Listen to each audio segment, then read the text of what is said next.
Indonesia secara umum memang sudah resesi sejak diberlakukannya PSBB, di mana masyarakat di bottom of pyramid sudah tidak punya income lagi karena selama 3 bulan tidak bisa bergerak banyak, terutama mereka yang berbasis pendapatan harian. Pendapatan harian adalah mereka yang berjualan retail di wilayah perkotaan. Strategi nasional saat ini yang memberikan bansos pakai duit pinjaman banyak yang memperdebatkan. Fokus create demand-nya tidak salah kalau supply-nya memang lokal produsen. Tapi faktanya supply dan produksi lokal sejak 3 tahun, sejak 2018 hingga saat ini terus merosot. Sehingga logika create demand dalam solusi bansos berbasis uang pinjaman merupakan solusi yang tidak keren. Pemikiran dunianya seakan saat ini masih dalam keadaan normal. Sampai sekarang sudah perang begini, masih aja belum keluar paradigma tim ekonominya dari berpikir bahwa saat ini adalah keadaannya normal. Atau memang ilmunya tingkat dewa, sangat tinggi, sehingga masa perang ini gak kebaca masalahnya dan solusinya karena ilmunya sudah di langit tinggi sana. Bos,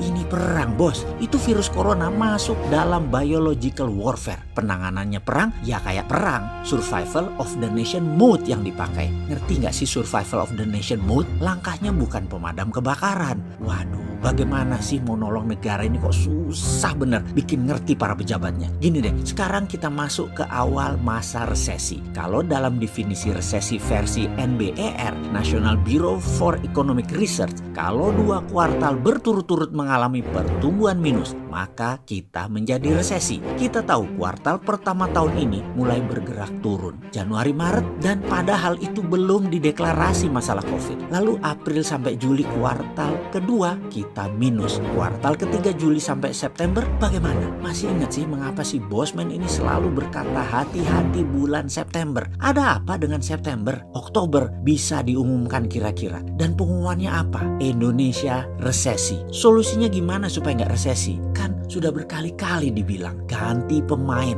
secara total. Pemain cadangan masuk dan pemain lama tanggung jawab yang bikin screw up ini semua bangsa ini mereka. Kalau masuknya nanti Oktober atau setahun kabinet jilid 2 ini bekerja, wis kasep sudah telat. Pasti 2021 semester pertama akan terus merosot, melambat terus ekonominya. Saat ini ada yang membanggakan kita surplus perdagangannya. Jujur, mau nggak kebanggaan surplus perdagangan tersebut kita buka rahasianya? Biar paham bahwa data tidak salah, tetapi data bisa dilaporkan dengan cara berbeda agar hasilnya terlihat bagus. Begini melihatnya, perdagangan surplus. Oke, dia surplus karena importnya menurun drastis. Mengerti? Sementara kita tahu import Indonesia 70% adalah bahan baku produksi. Kalau bahan baku produksi menurun tajam, artinya Indonesia tidak bagus produksinya. Artinya apa lagi? Bulan-bulan ke depan ekonomi nambah turun karena indikasi impor tadi. Jadi biar dibilang terlihat keren,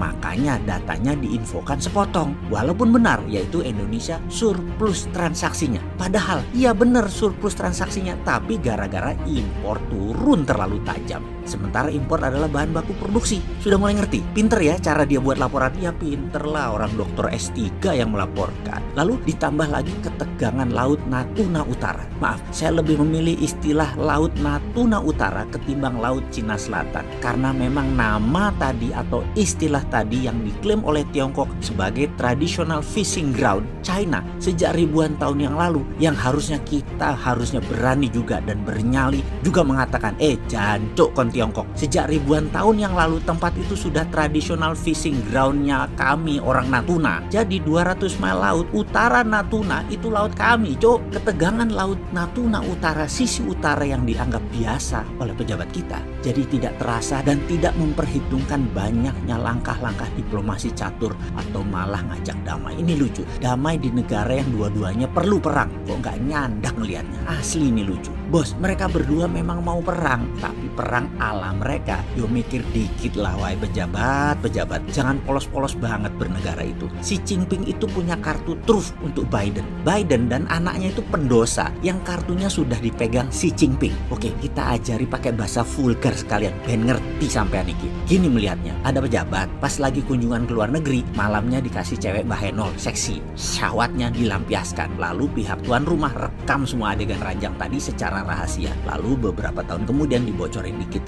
Ingat nggak adegan ini ke pejabat tadi? Langsung itu pejabat bagai kerbau dicucuk hidung. Nurut sama bohirnya sudah. Mati aja lo kalau udah kayak gitu. Pejabat di banyak negara yang terima suap Tiongkok itu lebih dari 70 negara di dunia ini, dan lengkap dokumennya pihak Tiongkok punya. Kapanpun mereka pakai bisa. Di sisi Biden sama persis. Sehingga Xi Jinping akan bilang sama Trump, lu mau jadi presiden lagi? Huawei 5G Cina yang kontrol ya. Gue beli gandum sama kedelai lu bulan September Oktober tahun ini biar dapat dukungan dari para petani yang merupakan 20% suara rakyat Amerika. Kemudian persis seperti Rusia, dalam satu malam sebelum Pilpres 2016, segala dosa Hillary Clinton, email-email negara yang masuk ke ranah pribadi Madam Secretary disikat sama Rusia, disebar. Bubar langsung kepercayaan terhadap Hillary dan Trump menang. Apa Trump nolak tawaran Xi Jinping itu? Pasti disambut baik dan perang dagang untuk sementara posisinya draw sama kuat. Trump presiden lagi. Mungkinkah dengan strategi begini ternyata Biden tetap menang? Lalu Tiongkok bagaimana? Adalah langkah Tiongkok yang tetap bikin Joe Biden gak bisa apa-apa. Malah negara lain kejepit efeknya. Tahu kan langkah Biden dan Tiongkok apa? Terus Indonesia bagaimana?